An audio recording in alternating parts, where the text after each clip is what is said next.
Welcome to the Freedom California podcast. I'm your host, Samuel Coleman, and the Outreach Director for the Freedom Foundation in California. I am joined by Mariah Gondiero, Lead California Litigator, and Ashley Varner, Vice President of Communications. This week, we discuss the Kamala Harris Union Connection, the CTA's treatment of their own union staffers, and a union officer and elected officials' response to our outreach. Stay tuned.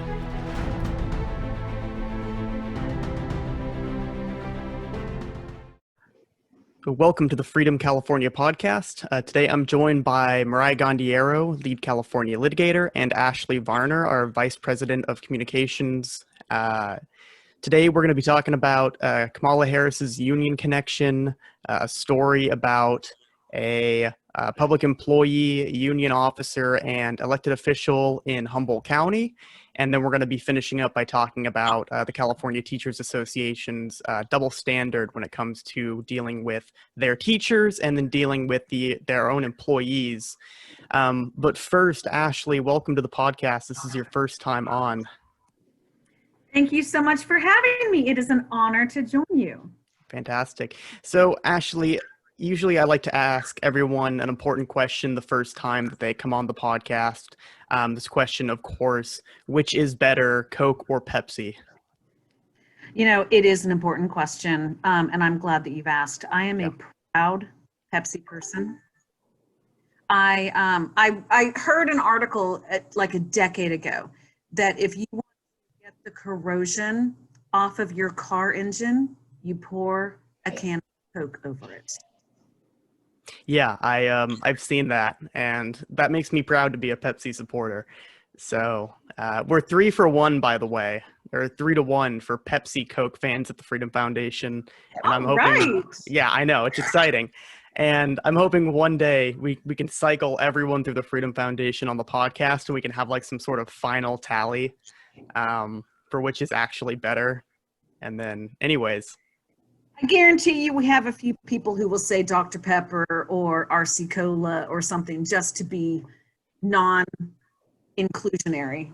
Well, you always have those people who are third-party supporters. So, yes. I know a vote for Dr. Pepper is essentially letting Coke win.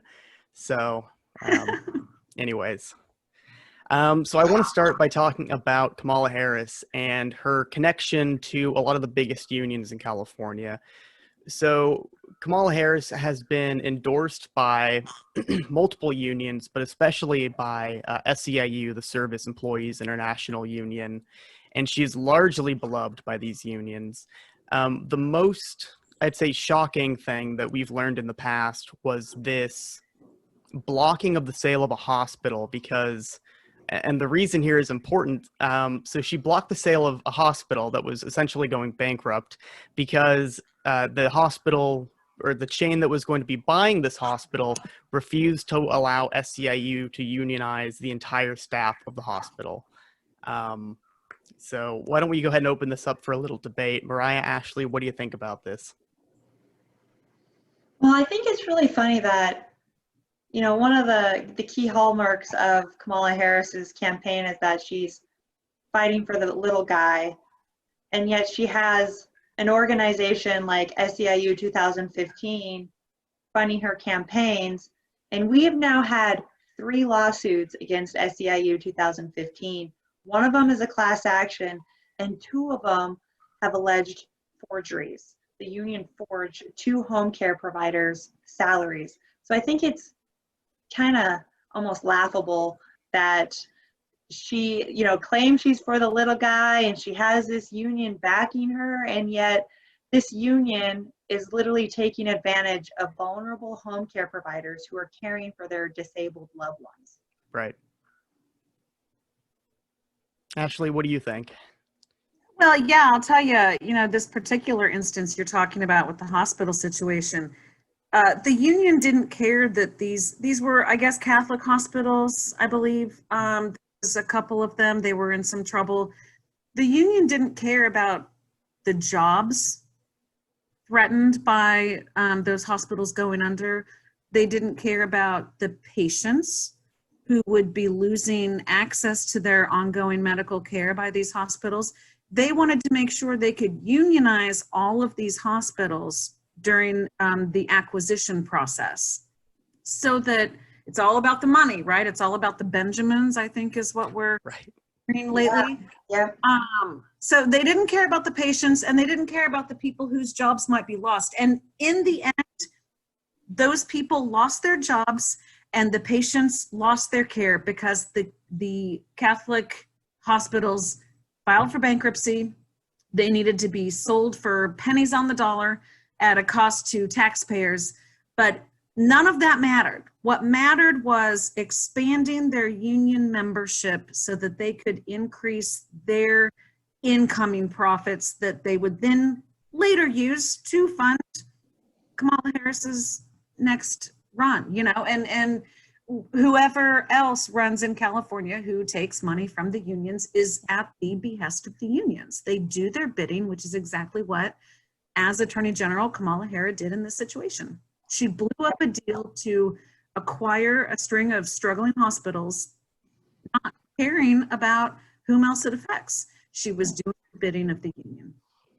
Right. I think that's exactly right. And this is what we've seen, especially lately, because if you've been a big watcher of California politics, you know that the most recent big thing is AB 5, which is that bill that essentially made it illegal to hire independent contractors. And this was a big push from unions like SEIU and their legislative allies, who said, we're doing this for workers, we're doing this for the little guy. And then what ended up happening is a lot of those little guys that they're supposed to be standing up for are now the ones suffering because they're losing their jobs. And, you know, ironically, one of the big groups that ended up having to fire several hundred people was Vox Media, which is, as I'm sure you guys know, an extremely liberal, mostly online publication that tends to get things wrong, seemingly on purpose. They had to fire several hundred independent journalists, and they were praising AB 5, saying, hey, this is going to give protections to workers. I'm sure those independent journalists are now rethinking what it is exactly that they were supporting. So, and we see this over and over again, where unions are supposed to be standing up for the little guy, supposed to be pro-worker, and they do things that are heinously anti-worker. You know, I actually have friends who have been impacted, friends who are journalists, independent journalists who write for organizations who have an impact in California, and they've been impacted by this. So this is a very real thing. I also think, wasn't it the Huffington had to end up laying off half their staff after AB 5 went into effect? I think I read something about that. Correct me if I'm wrong, but I believe it severely impacted Huffington Post's ability to keep on a bunch of their staff. So yeah, we often see that when big government, people who think they know better than you want to try to make rules that run your life, they don't actually end up helping. It's not an exception. It is typically the rule. They do not end up helping when they interfere more often in your life and your ability to make a livelihood for yourself. Right. So I want my Uber drivers and my Lyft drivers to be able to operate in California. I love my Lyft drivers. Well, I know I've had several Ubers and Lyfts where I asked the drivers, like, so what do you think about AB 5? And they just complain for 10 minutes about it because they're like, it's going to take away money from my pocket. It's going to make it harder for me to work. I'm doing this because I want to do this. I have like a small business, or I have another side hustle. I'm making plenty of money. I don't want to be an employee. And I believe Uber and Lyft recently released an independent study saying that 82% of Uber drivers don't want to be employees. So again, it's like, who are we really helping with this? I don't think we're helping anyone. I think it's unions helping themselves. Yep. It's all about power. Those Benjamins. It's all about the Benjamins. All about the Benjamins and the power. So what I want to get back to now, though, is this connection between Kamala Harris and these unions. So SEIU, when they endorsed Kamala Harris for president and then, re-endorsed her, I guess, for vice president, they said that she is a prosecutor who has worked towards issues like racial justice. And I think if you know anything about Kamala Harris, you know that that is a ridiculous statement. Because Kamala Harris has been very much a tough on crime prosecutor. She threatened to lock up the parents of chronically truant school children. And I think, most of us know where chronically truant school children come from. They come from lower income families. So that is not any kind of justice. You have to approach those kinds of issues with a certain amount of grace, and look at, I think, the whole problem instead of just saying, lock them up. She fought to keep nonviolent offenders locked up in the face of a Supreme Court case that forced her to identify nonviolent offenders to be let go, and she worked to uphold the death penalty. So I don't see how that is her working towards racial justice. Yeah, I think it's kind of funny that they're running this platform of criminal justice reform, and yet, Kamala Harris has contributed to mass incarceration in her career as a prosecutor. I also just think it's weird that we are talking about the union SEIU even endorsing a candidate. Like the fact that we're even at this place and they're endorsing candidates when their job is to just represent public employees and collective bargaining is crazy. And it's really sad that we're actually at this place. Yeah, I would agree. Well, that's why President Roosevelt, FDR, didn't even want public sector employees to unionize. He thought it was a way of forcing taxpayers to pay more money, which of course he was correct, but he foresaw this. If public employees are able to unionize, they are basically working with the government, who has the power of the purse to force taxpayers to pay more money to hire more employees, who will then be able to use their union dues to participate in the political process. And even Franklin Delano Roosevelt did not see that he didn't think that was wise. And we all agree. But now we're seeing it even more with these government union. And every time you hear government union or public union, you need to think about the fact that it is taxpayer funded. Your taxpayer dollars are paying these paychecks, and from these taxpayer-funded paychecks are the unions extracting their dues money, which they are then putting into the political process. Yep. All of this is taxpayer-funded against your will and used to fund political activity you may not agree with. Even if you do agree with it, how about you write your own check? You can choose how much you want to give to political activity by writing your own check. Yep. And maybe I'm aging myself by saying write a check, because I write Yeah, checks. I was gonna say, I don't know who writes checks these days. Right. You could send a Facebook pay instead. Yes. I still tell my friends, so my friends and I will go in on things, or my sisters, and so who is agreeing to pay for it, and you're going to accept a check as payment. And so someone has to say, I'll take the check in the mail. I got checks I've got to use, guys. They're gonna, they're already bought. You can send me a check. Yeah, that's right. And I think this is a good point to make, because recently this week we saw in the news, I'm not sure if you guys have seen this, but the Postal Service Union has endorsed the Biden-Harris ticket. And Don't get me started. I mean, look, I'm not going to get into conspiracy theories because, anyways, but it's a little odd that the people who are being trusted to deliver the mail and, an election that is going to be highly based on mail-in ballots, is the union of them is now endorsing a candidate. I don't necessarily care which candidate they would have endorsed. It's more the fact that they are politically active and have a political interest that I think worries people. Yeah. That's entirely fair. And as the person on this podcast who listens to 17 hours of talk radio every day, just so that I can monitor what's being talked about, because I am the media person here. I've heard several, since that news came out, I've heard several callers call in to talk radio shows saying, I'm a postal worker. I don't agree that our union has made this, they're not necessarily saying who they're going to vote for, but I want everybody to know, please don't distrust all postal workers because our union made this political decision. We're not trying to be political. We're just trying to keep the packages moving during this pandemic. And,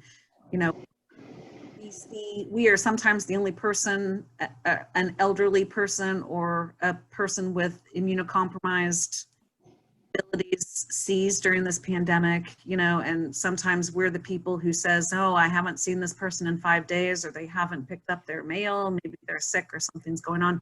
So I don't want this, we are not denigrating postal officers at all. But yes, the union's getting involved. I'm just saying, I'm hearing calls from even postal employees who are saying we don't agree that the union took this stand because it puts all of us in a bad light and it makes people mistrust us. And it's exactly right. That's exactly what they've done.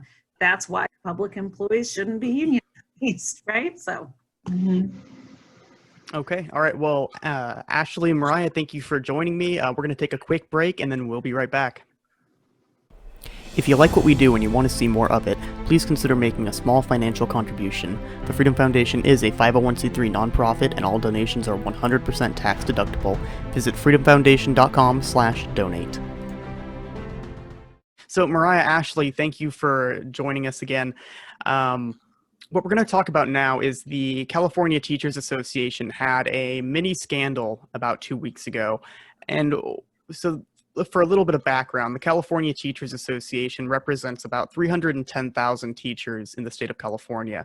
And what happened was, so they're so large as a union that they have many, many employees. They have hundreds of employees administering, union business day to day. And those employees have formed a union. So it's a union within a union. And what you would expect from this is, maybe some harmony, maybe some, workers standing together kind of business that we like to hear so much about from the union. But what this actually looks like is it's a very harsh environment for bargaining, because what you're dealing with is a union who bargains professionally, and then they have people trying to bargain with that union.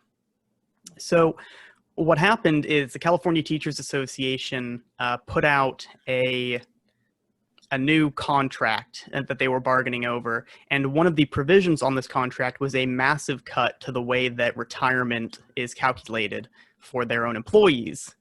And what we saw was on I believe it's the California Staff Association is the name of this union. On their Facebook page, they were posting videos saying, if this goes into effect, if the California Teachers Association does not treat us fairly, I'm going to lose up to $20,000 from my retirement savings every year. And that is like a huge amount of money. And it's especially ironic when you think about how hard the CTA fights to keep teachers' retirements from going under, because we are now $100 billion in debt thanks to teacher retirement savings and the way that we pay them out in California. So here's what I want to discuss. Why are unions so anti-worker? Because what we hear all the time from unions is that they're the only people who are standing up for workers. They're the only people who care. And if you're anti-union, then you're anti-worker. But here they are trying to take away the retirement savings of their own employees. So Mariah, what do you think about this? Well, I think it's a classic example of someone talking the talk but not walking the walk. They are, out there saying that they're fighting on behalf of all teachers, and yet they're not giving the same benefits to their own workers. And I think maybe reality has caught up with them a little bit. They realize that you can't promise everything. Money doesn't fall from the sky. I mean, that would be really nice, but I think they realize that they can't promise all their employees everything, but at the same time, they're willing to promise teachers things that they cannot realistically do. Right. Ashley, what do you think? I think that the union leaders do think that money falls from the sky. And they have every reason to think that, because all they have to do is go to the politicians they purchased and say, we need more of this. And then what's the line? It's all for the children. We gotta raise taxes because it's for the children. So yeah, for them, money does essentially fall from the sky in California. They get to send over a blank check, and they have spent so much money contributing to these campaigns that the politicians they bought know they have to please their bosses, and the bosses are the union leaders. So and to Mariah's point, they can't promise everything because they can't fulfill everything. Oh, they can promise everything to keep you signing that dotted line, to keep your membership going, to keep those dues money flowing into their coffers. They can promise everything. They can't deliver everything. Right, Ashley, I think that's a really good point, what you're saying about the way that the California Teachers Association as an organization views bargaining with the, county, state, city officials, because for them, it is just sort of an endless pot of money that they get to pull from. And then I think when they have to look at their checkbook and they say, we have a limited amount of funds that we get from our teachers every year, which, by the way, pay like $1,200 a year. They are the most highly, taxed of any of any public employee in California when it comes to dues payments. So, they have to treat their own employees a lot more harshly than they treat their members. And I think it's just a very interesting dynamic that the CTA has put themselves in. And Sam, I have something to say to you. I resent the fact that you brought up the fact that they have a checkbook, because we just talked about the fact that I have a checkbook. Well, I do not want to be linked in any way to the unions who also have a checkbook. Apparently you guys don't have checkbooks. well. Nope. We're not that old. I've got one somewhere in a closet Ouch. that I got like 8 years ago when I opened up a checking account somewhere. But I don't think you can Venmo your union dues. So I don't know. We'll have to look into that. Do you guys know how to write cursive? I learned in the 3rd grade. Yeah, I But- never write in cursive though. Yeah. Actually, I know, wait a second. I do write my signature in cursive. Yeah. Well, thank goodness. for That's the only thing that I do in cursive. I know that's the public education system at work. So what I want to move along now to is an interesting story. It's definitely in a different direction than some of the things we've been talking about today. And this is, so we sent an email to a county union. It was an AFSCME local about a week and a half ago. And, when we send out an outreach email, we expect to see a lot of different kinds of responses from people. A lot of people are happy to talk to us. Some people don't want to be contacted at their work email. And some people are very unhappy to hear from us. But one person who happened to be an AFSCME officer had some very choice words for myself, because I'm the one who sent the email and got to respond to her. She told me after I had sent out this email, and the email was very mundane as well. It was just letting them know that they could save money, and by opting out, you don't have to support your union. You could put this money away for a rainy day based on the way that things are kind of going right now. She told me to play in the street, preferably with oncoming traffic, which is essentially telling me to go kill myself. She had some other words that I don't know if I can repeat on this podcast, because I think we're trying to be a little, I don't know if we're family friendly, but we're trying not to be an R-rated podcast. But if you're interested, you can actually go read the email that she sent me. We posted it in a blog post on our website. Sam, she called you a coward. She called you a POS, and everyone knows what that means. This is a union leader, and all she was doing was responding to an email that you sent to her membership simply informing them of their rights. That's all it took to trigger this explosive response where she couldn't keep her mouth appropriate for a public figure. And yes, she insinuated that she would like you to go die. Yes. Simply because you were letting her members know, which her members are not necessarily people, as we've talked about on this podcast. They are a source of funding, right? Right. So you let her source of funding know that they don't have to fund her. And this is how she responds to a simple email. You know what I do with emails? I get 50 spam messages a day in my Gmail account. Delete, delete, delete, delete. It has never occurred to me, even when I get messages from political people I don't agree with, I somehow get on these lists, I don't feel the need to respond.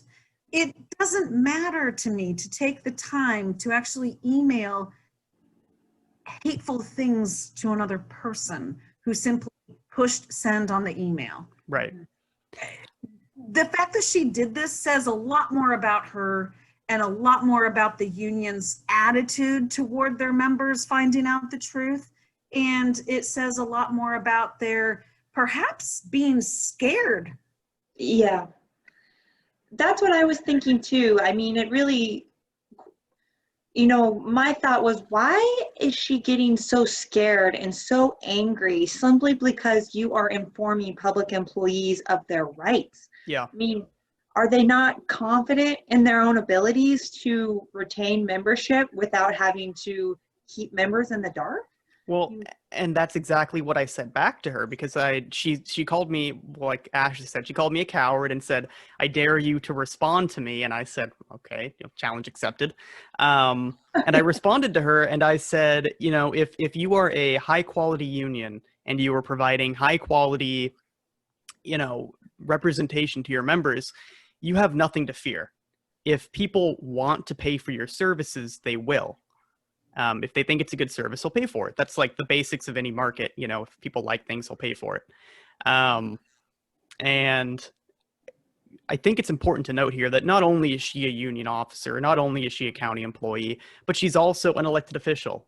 She was elected to I believe it's the Humboldt Bay Fire District or something like that, which is, some sort of fire management entity that has an elected board around the city of Eureka out in Humboldt County.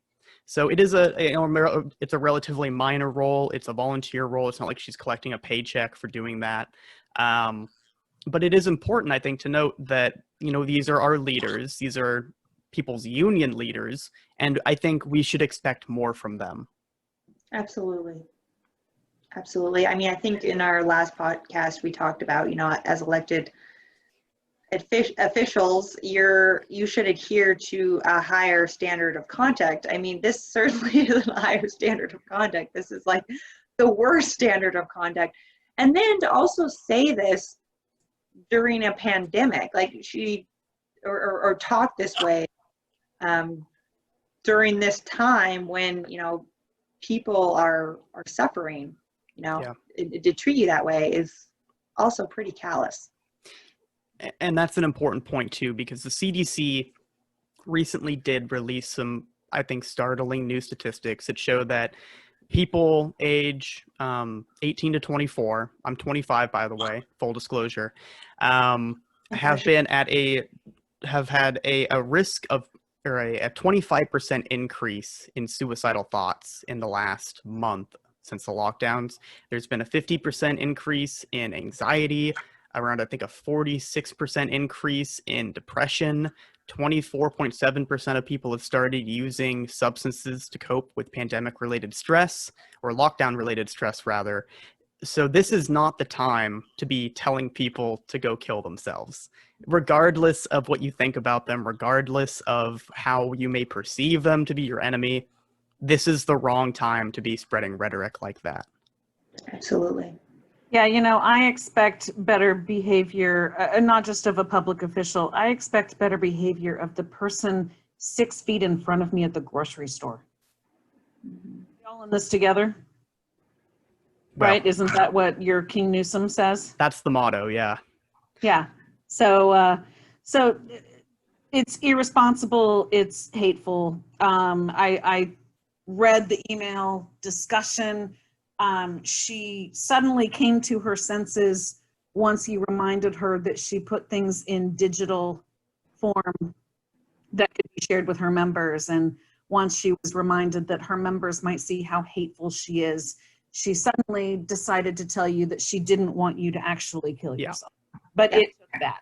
It took which makes it seem like it wasn't very genuine, because really I think it seems like she's more scared of the repercussions. Like she's afraid that her members, would catch her speaking that way. I don't think she's actually sorry for talking that way. Right. And it's indicative. This is not surprising to us at Freedom Foundation, right? Because we hear stories every day of teachers who are verbally harassed.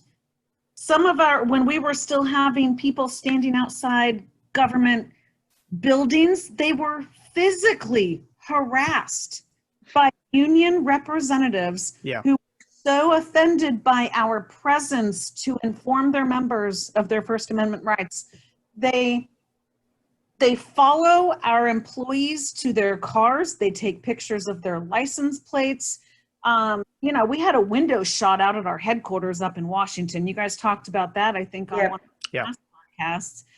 They are so threatened by their members finding out the truth that they don't have to be their cash cow, that they will resort to any hateful and threatening and harassing behavior to try to make us stop. But what they don't know is all of us who work for Freedom Foundation, we're not going to stop. We're not intimidated by you, and we believe in our mission, and we are going to continue forth. I know. I think we all have this feeling where we kind of feed off it a little bit. We'll, like send them around and be like, look at this terrible thing this person said to me, and we'll kind of laugh about it. I think it kind of fuels the fire and just continues to motivate us. Yeah, I don't know if it's like some sort of unhealthy coping mechanism or something, but I think it's one of these traits I actually really appreciate about the Freedom Foundation is our ability to really just kind of let these attacks bounce off us. Yep. It's how you know you're being effective. If they did not concern themselves with us, if they ignored us, we're not doing our jobs, guys. So it is always an encouragement to me, and I know to you guys, when we take these hits, because that means they're paying attention. We're having an impact. If they could ignore us, that means we're not doing anything. Yep. So I'm happy that they're attacking us because it means we're getting under their skin. We live rent-free in their head. I like that. That's a good analogy. But I like what you said too about how, we know we're being effective. We know we're affecting them, because the day that I posted that blog post, I got another email from this person, and she said, hey, hope you're doing well. And again, she's now acting, amicably, like nothing happened. And she said, I got a strange email from somebody claiming to be one of my union members. And it was an angry email because this person read our blog post and was offended that their union official would do this on what is either the county's dime or the union's dime that they're paying for. Yeah. And they were very upset with her. And I kind of explained to her, no, we didn't send it to your members, but we did post a blog post. Here's a link to it. And here's a link to it. I'm sure she appreciates it. Well, hey, we also tweeted it. I put it on Twitter. So we also put it on Twitter. Here's your tweet. Yeah. Well, if nothing else, we're honest people. I'm not going to slink around and if she asks, did we talk about it? I'm going to show her the blog post. I'm not ashamed of what we wrote. Yeah. Oh gosh. Well, you know what? You just put her on notice. I think you kids say put her on blast. You just put her on notice that she's got members who are actually reading our website or following our stuff, because if you didn't send it to the emails, that means they got it directly from us, which means they're paying attention to us. Which is also a reason she was so cordial with you, Sam, after telling you to go die in traffic. Can I say I'm a very friendly guy? I know, No. and it's like, who could be mean to you? I know. Exactly. I feel so bad. You're just, if they only knew who you were. I know. I'm so lovable.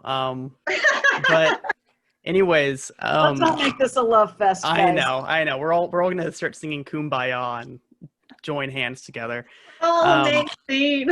Yeah, You can't do that during COVID, y'all. No joining hands. that's true. No, that's unsanitary. All right. So Mariah, Ashley, I want to thank you guys for joining me this week on the podcast. I think we had a really great discussion. And to everybody out there watching, please check in with us next week and be looking for that next episode. Thank you guys. Thanks, Sam. Thanks, Mariah. Good talk.